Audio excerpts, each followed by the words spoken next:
മദീനയിലെ രണ്ട് പ്രമുഖ നേതാക്കളും സമ്പന്നരുമായിരുന്നു അബ്ദുല്ലാഹിബ്നു ഉബയ്യ് സലൂലും അതുപോലെ അബൂ ആമിർ ബിൻ സൈഫിയും. അബ്ദുല്ലാഹിബ്നു ഉബയ്യ് മദീനയിലെ ഖസ്റജ് ഗോത്രക്കാരുടെയും അബൂ ആമിർ ഔസ് ഗോത്രക്കാരുടെയും നായകന്മാരായിരുന്നു. വിഗ്രഹാരാധനയും പൈശാചികതയും കൊണ്ട് അവർ പടുത്തുയർത്തിയ പ്രതാപത്തെ ഇസ്ലാം പാടെ തകർത്തു കളഞ്ഞു. അതുകൊണ്ട് തന്നെ ഇസ്ലാമിനോട് ഇവർക്ക് കടുത്ത വിരോധവും വെറുപ്പും ഉണ്ടായിരുന്നു. അബ്ദുല്ലാഹിബ്നു ഉബയ്യ് തൻ്റെ കാപട്യം ഉള്ളിലൊതുക്കി മുസ്ലിമായി ചമഞ്ഞ് മദീനയിൽ താമസിച്ചു. അബൂ ആമിർ ആകട്ടെ പ്രവാചകനെതിരായി ഖുറൈശികളെ യുദ്ധത്തിന് പ്രേരിപ്പിക്കാൻ മക്കയിൽ ചെന്ന് താമസിച്ചു.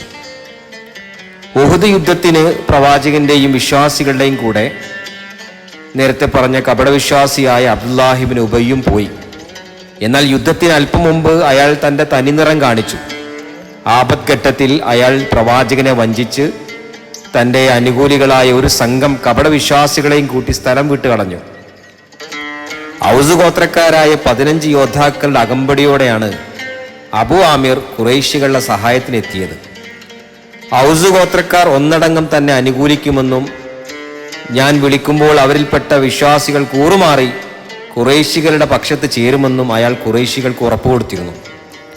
അതനുസരിച്ച് ഔസുകാരെ ഞാൻ അബൂ ആമിർ ആണ് എന്ന് അവിടെ ചെന്ന് അയാൾ വിളിച്ചു പറഞ്ഞു. അപ്പോൾ ഔസുകാരായ വിശ്വാസികളുടെ മറുപടി ഇതായിരുന്നു: ഹേ അക്രമി, അള്ളാഹു നിന്നെ തുണക്കാതിരിക്കട്ടെ. തുടർന്ന് വിശ്വാസികൾ അയാൾ ആക്രമിച്ചു. ഗത്യന്തരമില്ലാതെ അയാൾ ഓടി രക്ഷപ്പെട്ടു.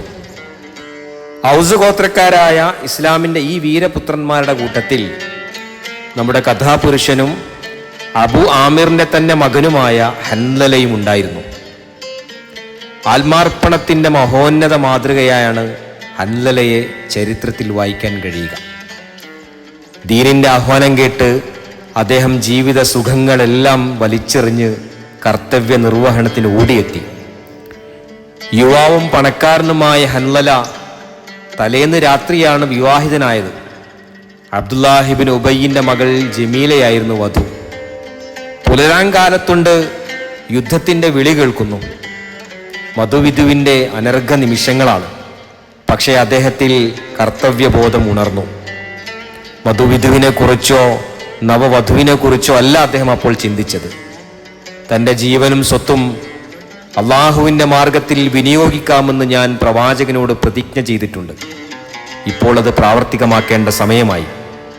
ജീവനോടെ തിരിച്ചു വന്നാൽ തൻ്റെ ഭാര്യയോടൊപ്പം ജീവിക്കാം.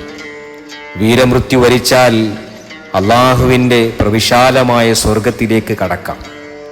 വീരമൃത്യു കൊതിച്ച് മറ്റെല്ലാം മറന്ന് ഹൻലല തൻ്റെ വാളും കവചവുമേന്തി മണിയറയിൽ നിന്ന് രണാങ്കണത്തിലേക്ക് കുതിച്ചു. യുദ്ധം ആരംഭിച്ചപ്പോൾ ഹൻലല ധീരം പൊരുതി മുന്നേറിക്കൊണ്ടിരുന്നു. വിശ്വാസികൾ വിഹ്വലരായി സ്ഥലം വിട്ടപ്പോഴും അദ്ദേഹം മുശ്രിക്കുകളുടെ അണികളിൽ തള്ളിക്കയറി ആക്രമണം തുടർന്നു. അതിനിടക്കാണ് മുശ്രിക്കുകളുടെ പടനായകനും ഇസ്ലാമിൻ്റെ ബദ്ധവൈരിയുമായ അബൂ സുഫിയാൻ അനുയായികൾക്ക് നിർദ്ദേശം നൽകിക്കൊണ്ട് ഒരിടത്ത് നിൽക്കുന്നത് അദ്ദേഹത്തിൻ്റെ കണ്ണിൽപ്പെട്ടത്. ഹൻലല ഉടനെ അവിടെ ചാടി വീണ് അദ്ദേഹത്തെ ആക്രമിച്ചു. അബൂ സുഫിയാൻ നിലത്ത് വീണു.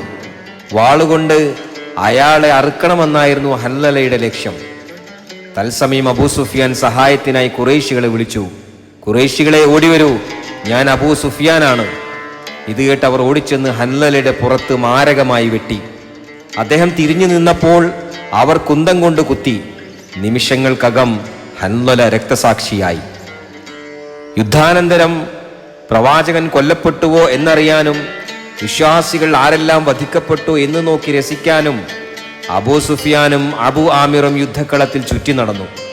മരിച്ചു കിടക്കുന്ന മുസ്ലിം രക്തസാക്ഷികളെ ഓരോരുത്തരെയായി അബൂ ആമിർ കൂട്ടുകാരന് പരിചയപ്പെടുത്തി കൊടുത്തു. അപ്പോഴാണ് തൻ്റെ മകൻ ഹൻലല വെട്ടും കുത്തുമേറ്റ് മരിച്ചു കിടക്കുന്ന കാഴ്ച അബൂ ആമിർ കണ്ടത്. മകന്റെ മൃതദേഹത്തിനരികെ ചെന്നു നിന്ന് അബൂ ആമിർ വിളിച്ചു പറഞ്ഞു, ഇതാരാണെന്ന് അബൂ സുഫിയാന് മനസ്സിലായോ? ഇല്ലെന്ന് പറഞ്ഞപ്പോ അബൂ ആമിർ തുടർന്നു, ഇവിടെ കാണുന്നവരിൽ എനിക്ക് ഏറ്റവും പ്രിയപ്പെട്ട എൻ്റെ മകൻ ഹൻലലയാണിത്. അനന്തരം മകനോടായി അയാൾ പറഞ്ഞു, മകനെ, ഈ ദുരന്തത്തെക്കുറിച്ച് ഞാൻ നിനക്ക് താക്കീത് നൽകിയിരുന്നു, നീ അത് കേട്ടില്ല. ദൈവം സാക്ഷി, നീ പിതൃ സ്നേഹമുള്ളവനും സൽസ്വഭാവത്തോടെ ജീവിച്ചവനുമായിരുന്നു. പക്ഷേ ഇപ്പോൾ ഇതാണ് നിന്റെ വിധി. ഈ കിടക്കുന്ന ഹംസക്കോ മുഹമ്മദിന്റെ അനുയായികളിൽ ഏതെങ്കിലും വ്യക്തിക്കോ ദൈവം നന്മ പ്രതിഫലം കൊടുക്കുമെങ്കിൽ നിനക്കും നന്മ കിട്ടാതിരിക്കില്ല. എന്നിട്ട് അയാൾ ഉച്ചത്തിൽ ഇപ്രകാരം വിളിച്ചു പറഞ്ഞു, ഖുറൈശികളെ, ഹൻലലയെ നിങ്ങൾ അംഗഭംഗം ചെയ്യരുത്. അവൻ എനിക്കും നിങ്ങൾക്കും എതിരായിരുന്നുവെങ്കിലും അവന് നന്നായി തോന്നിയ കാര്യങ്ങളിൽ തികഞ്ഞ ആത്മാർത്ഥത കാണിച്ചു.